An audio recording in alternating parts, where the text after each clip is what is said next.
সবুজ বনানী, সাথে মাটির সুর, মাটির তাল, ধামসা মাদলের তালে ছন্দে যেন এক অন্য গোধূলি। মনে পড়িয়ে দেয় লাল পাহাড়ের দেশে যাবি, হাঁড়ি আর মাদল পাবি।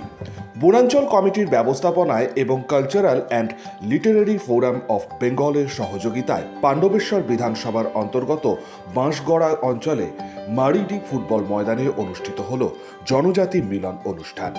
রবিবারের এই অনুষ্ঠানে প্রধান অতিথি হিসেবে উপস্থিত ছিলেন বিজেপি নেতা জিতেন্দ্র তিওয়ারি সহ লালপাহাড় বনাঞ্চল কমিটির সদস্যরা। 2025 শিক্ষাবর্ষে এলাকার মাধ্যমিক উচ্চ মাধ্যমিক কৃতী ছাত্রছাত্রীদের সংবর্ধনা জানানো হয়।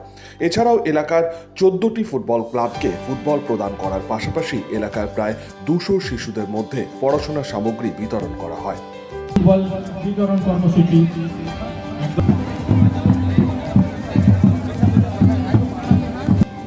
সান্তালি ভাষায় যারা পড়াশোনা করে, অতীতে যে পরীক্ষায় পাস করলে বিডিও এসডিও সবাই হতে পারে, সে পরীক্ষায় সান্তালি ভাষাতেও পরীক্ষা দেওয়ার একটা সুযোগ ছিল। এটা তো এই অঞ্চলে যারা আদিবাসী ভাই বোনেরা আছে সবার জন্য এরা কিছু না কিছু করেছে।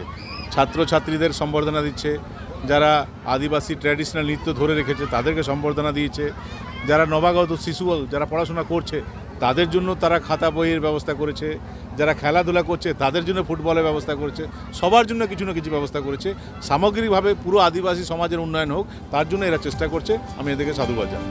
অন্যদিকে লালপাহাড় বনাঞ্চল কমিটির অন্যতম সদস্য সুশীল টুডু জানায়, অন্যান্য বছরের মতো এবারও জনজাতি মিলন উৎসবের তারা আয়োজন করেছেন। দুর্গাপুর ফরিদপুর ব্লকের এই বন এরিয়া এবং একদম দুর্গাপুর টাউন সংলগ্ন একটা পাহাড় অঞ্চল লাল পাহাড় আছে। এই দুটো এরিয়ার বিস্তীর্ণ এলাকা জুড়ে আদিবাসীদের বসবাস। এরা দীর্ঘদিন ধরে লাল পাহাড় বনাঞ্চল কমিটি বলে বিভিন্ন ছোটোখাটো প্রোগ্রাম করতো। এই প্রথম আমার খুব ভালো লাগছে, এনারা খুব বড় ধরনের একটা প্রোগ্রাম করেছে। কেউ ছিল না, আমরা প্রধান অতিথি হিসাবে মাননীয় জিতেন্দ্র তিওয়ারিকে, যেহেতু এখানকার প্রাক্তন মেয়র ছিলেন, এখানে আসতে ওনাকে বলেছিলাম এবং উনি এখানে উপস্থিত হয়েছেন, আমাদের খুব ভালো লাগছে। আর কিছু বাধা বিপত্তি ছিল, একটা রাজনৈতিক বাধা বিপত্তি থাকা সত্ত্বেও এখানকার লোকগুলো যেভাবে সাড়া দিয়েছে আমরা গর্বিত। এবং সব দলের লোকগুলোকে আমরা আহ্বান করেছিলাম, লোকালের যারা আদিবাসী সমাজের সবাই এখানে আজকে উপস্থিত হয়েছে, আমাদের খুব ভালো লাগছে। আপনার 2025 শিক্ষাবর্ষে উচ্চ মাধ্যমিক এবং মাধ্যমিকে যারা আদিবাসী সমাজ থেকে যেসব ছাত্রছাত্রীরা যে কোনো ডিভিশনে পাস করেছেন তাদেরকে আমরা সম্মান করতে পেরেছি। এবং এলাকার যেসব মানে ফুটবল প্লেয়াররা আছে বা যারা ফুটবল খেলছে তাদেরকে ফুটবল দেওয়া হয়েছে।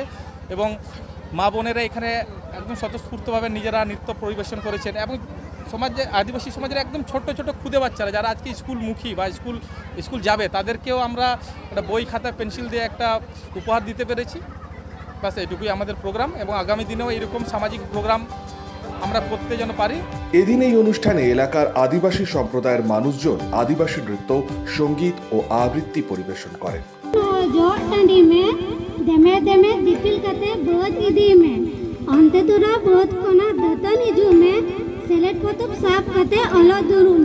সমরেন্দ্র দাস, 99 নিউজ বাংলা, দুর্গাপুর।